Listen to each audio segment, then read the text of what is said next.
lecture for the topic Army Role in Disaster Management. I would like to introduce myself. Okay, I am Sergeant Grantis Bert B. Chica, a Philippine Army Reserve. Okay, I am not a regular force. I'm from the Reserve Force of the Philippine Army, and I'm under the Learning Offers Community Defense Center, Regional Community Defense Group, National Capital Community Defense Group, Reserve Command Philippine Army. Okay, I'm from the Charlie Company of the Learning Offers, the Reserve Infantry Battalion. Okay, so as you can see, naka-uniform ako. So every Saturday and Sunday, that's my role. Okay, in our society, naka-uniform ako ng Philippine Army since it's my duty, okay, to serve. Okay, and be a part of the Philippine Army every Saturday and Sunday. Okay, very clear? Sir, yes, sir. Okay. So what's my profession? Okay, from Monday to Friday, okay, I am a National Service Training Program Director. Okay, PCCR, Philippine College of Criminology. So ay trabaho ko from Monday to Friday. Saturday, dito ako sa UAE para magturo. Okay, and Sunday naman, balik ako sa PCCR dahil Sunday at day ako. Okay, kailangan ko i-observe yung mga training staff, commandant, and cadet officer sa Philippine College of Criminology. Kaya kung pansin nyo kung magsalita ako sa harap, okay, I am the authority right now, kaya gusto kong makinig kayo sa akin. Okay, para mas malinawan tayo sa i-discuss ng subject. Okay, so nakinig na ba kayo sa i-discuss kong subject sa online? Sir, yes, sir. Kita nyo kung i-discuss sa online, di ba?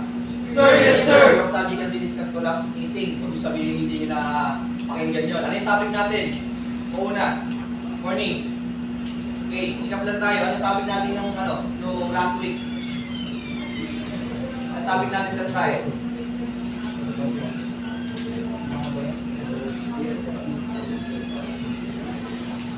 Military history and evolution. And ano pa yung isa? Ano pa yung isa? Tinuro ko. Okay, medyo hindi nakikinig ha. Okay. Anyway, mas maganda talaga pag face to face dahil mas gusto ko pag face to face ang discussion. Para mas makinig talaga ang mga estudyante. Okay, since I am also a professor, okay, before, okay, tuturo ako sa State College Caloocan last 2022. Sinunod kayo mga nag-aaral sa STI before, tapos kaya kamay. Wala? Okay. STI. State College Caloocan, dito ako naturo before. Isang taon ako dyan, nalipat ako ng public schools, Sinatalo University. Isang taon din. Bago ako nagturo sa Philippine College of Criminology, hanggang sa nakamot ako as NCP Director. I am a civil service master and my course is political science. Okay, my master's degree is master's in public administration. Okay, so anyway, I am also a former advanced cadet officer or commander of System Malabon University last 2020, 2021. 2 years akong na 2019 to 2020, 2020 to 2021. Okay, back to commander ng System Malabon University. So, just my background. Okay? Anyway, hindi ako ganun katanda. Ano si Ito dito, bakit ito lang sa inyo kasi I'm the first batch of the senior high school. Okay? First batch ako sa senior high school.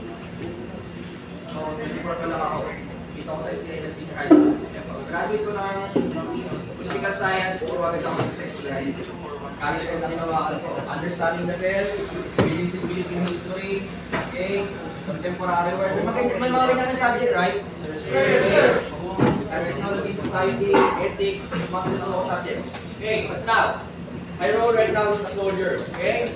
So, for our topic for today is Army role in disaster management. Okay, Army role in disaster management, sir. What's the role of the Army in terms of disaster management? Kasi napapansin nyo, di ba? Eh, kung napapansin nyo, no, halos karamihan na tumutulong sa society natin kapag nagkakaroon ng disaster or kung ano-ano man like bagyo, okay? After ng bagyo, pag post-disaster na, okay? Ano bang mga tumutulong dyan karamihan, di ba? Mga sundalo. Although, hindi lahat is Philippine Army, hindi lahat is Philippine Navy or Philippine Marine or part na Philippine Air Force, may mga Coast Guard pa. May mga law enforcement agencies pa like Philippine National Police, Bureau of Correction, Bureau of Fire Protection, and Bureau of Game Management and Penology. So